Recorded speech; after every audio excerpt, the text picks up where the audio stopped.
Hello દોસ્તો, કેમ છો બધા? ફાઇનલ ડીડીસીટી ની આન્સર કી આવી ગઈ છે. તમે કહેતા હશો મેડમ ઓલરેડી આવી ગઈ છે, ચેન્જ આન્સર કી આવી ગઈ છે. અને તમે આપણો વિડીયો મતલબ પ્રીવિયસ નો વિડીયો જોઈ જ લીધો હશે કે કયા કયા ક્વેશ્ચનમાં તમને કેટલા માર્ક્સ મળવાના છે, ગ્રેસિંગ માર્ક્સ ક્યાં મળવાના છે અને આખો ક્વેશ્ચનના માર્ક્સ તમને બધાને મળી જવાના છે. આજના વિડીયોમાં હું તમને એ કહેવાની છું કે મેરિટમાં શું ફરક પડવાનો છે, આન્સર કી ચેન્જ થઈ છે. તો ઘણા બધા સ્ટુડન્ટ્સ અમુક એવા બેઝિક ક્વેશ્ચન જે શાયદ ઓલમોસ્ટ બધાને ખબર છે પણ હજી પણ 2 કે 3% એવા સ્ટુડન્ટ્સ છે જેને નથી ખબર. તો સૌથી પહેલા શરૂ કરીએ છીએ આજના વિડીયોનું. મારું નામ છે ભૂમિ. તમારું બધાનું સ્વાગત છે પ્રિયશ્રી જ્ઞાનપીઠ યુટ્યુબ ચેનલ પર. વિડીયોને લાઈક કરવાનો છે, બધાને શેર કરવાનો છે અને સાથે સાથે જો તમે આપણા વોટ્સએપ ગ્રુપમાં નથી જોડાયા તો જોડાઈ જજો. અને તમારી એડમિશનની આખી ઇન્ફોર્મેશન પ્રોસેસ જ્યાં સુધી તમારું એડમિશન ના થાય ત્યાં સુધી તમને બધી જ ઇન્ફોર્મેશન પ્રિયશ્રી જ્ઞાનપીઠ પર મળવાની છે. તો આપણી ચેનલને સબસ્ક્રાઇબ કરીને રાખજો. સૌથી પહેલો એક બેઝિક ક્વેશ્ચન સ્ટુડન્ટ મને પૂછે છે કે મેડમ ગ્રેસ માર્ક હોય તો એમાં માટે કોઈ પર્ટિક્યુલર આપણે ઓપ્શન ચૂઝ કર્યો હોય અથવા તો કોઈ ઓપ્શન ચૂઝ, મને ફોર એક્ઝામ્પલ 43 નંબરનો કોઈ ક્વેશ્ચન છે, સોચો વિચારો કે 43 નંબરનો કોઈ ક્વેશ્ચન છે અને મને એના ગ્રેસિંગ માર્ક મતલબ એના મળ્યા છે. તો શું એ 43 નંબરનો ક્વેશ્ચન મેં ટીક કર્યો હોય તો જ મને માર્ક્સ મળે? મેં એને લીવ કર્યો હોય, કઈ ઓપ્શને ટીક ના કર્યું હોય તો શું મને એમાં માર્ક્સ મળશે? બધાને મળે. ગ્રેસ માર્ક એટલે તમે ઓપ્શન સાચો ખોટો ટીક કર્યો છે નથી કર્યો, બધાને એના માર્ક્સ મળવાના છે.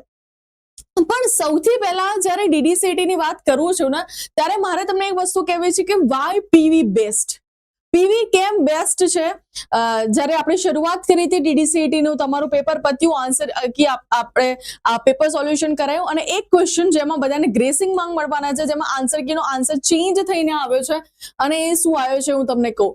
Choose whichever option suits your project. અહીંયા જ્યારે ફર્સ્ટ જ્યારે આન્સર કી પબ્લિશ થઈ હતી ત્યારે એનો આન્સર રિલેટિવ પ્રોનાઉન આપ્યો હતો, પરંતુ આપણે જ્યારે પેપર સોલ્યુશન કરાવતા હતા ત્યારે આપણે એડજેક્ટિવ આન્સર આપ્યો છે અને એડજેક્ટિવ આન્સર કી ચેન્જ થઈને સાચો આવ્યો છે. રાઈટ. હવે વાત મારી એમ છે તમને કહેવાની કે જ્યારે ચેલેન્જ કરવાની વાત આવે છે, સ્ટુડન્ટને સપોર્ટ કરવાની વાત આવે છે, ત્યારે પીવી જે છે એન્ડ મોમેન્ટ સુધી રહે છે.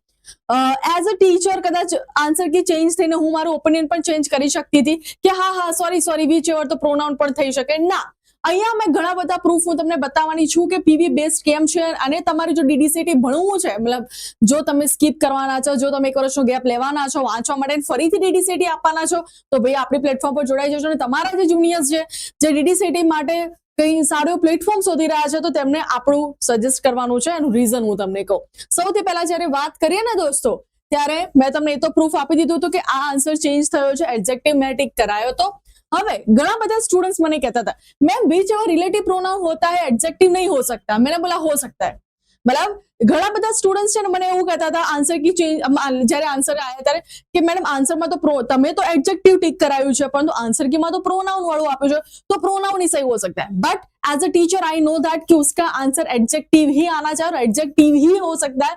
तो इसलिए मैं अपने जो भी आंसर था उस पर रेडी रहे कि हो सकता है, बट ग्रामेटिकली देखे तो रिलेटिव प्रोनाउन ही आएगा ना. मैंने बोला नहीं आएगा. तो दैट इज अ श्योरिटी કે અહીંયા જે ટીચર છે ને એમને નથી ભણાવતા, એમના પાસે પર્ટિક્યુલર નોલેજ છે કે ભૈયા શું હોવું જોઈએ અને સ્ટીલ હું એ વસ્તુ પર રહી. નેક્સ્ટ, એક તો મેમ ઇંગ્લિશનો જ ક્વેશ્ચન છે, choose whichever option suite your project. તો આમાં વિચ એવર તો એડજેક્ટિવ જ થાય ને. મેં બોલા હા ભૈયા આ જ થવું જોઈએ, રિલેટિવ પ્રોનાઉન તમારો ખોટો આન્સર છે. હવે જ્યારે answer is maybe B or not D, B આવવો જોઈએ, ડી ના આવવો જોઈએ. મતલબ ઘણા બધા એવા સ્ટુડન્ટ હતા જ્યારે મેં મારું પેપર સોલ્યુશન કરાયું આન્સર ક્યાં ત્યારે મને એવું પ્રૂવ કરી રહ્યા હતા કે મેડમ મે બી શાયદ તમારા આન્સર ટિક કરવામાં ભૂલ થઈ ગઈ છે. તો હું એ શ્યોરિટી આપું છું કે ભાઈ હું મારા આન્સર પર ડટી રહી કે આ સાચો છે અને આપણે ચેલેન્જ પણ કર્યો છે અને તમને માર્ક્સ મળ્યા છે. તો થેન્ક્સ ટુ મી. તમે લેટર પણ કહી શકો છો કે ભૈયા હા મેમ તમને થેન્ક યુ છે. હું કેમ કહેવા માંગુ છું એટલે મેં અહીંયા પ્રોપર એમને ડિસ્ક્રિપ્શન આપ્યું કે કેમ મારો આન્સર સાચો છે અને કેમ આ જ આન્સર આવવો જોઈએ. And that is the proof જે આપણે ચેલેન્જ કર્યું હતું, સ્ટુડન્ટ્સને બનાવડાવી દીધું હતું કે then will you guide me regarding this if possible. I just challenge one question આ રગો. મેં ઓકે ભાઈ તમારે ચેલેન્જ કરો છો, હું તમને હેલ્પ કરવા માટે તૈયાર છું.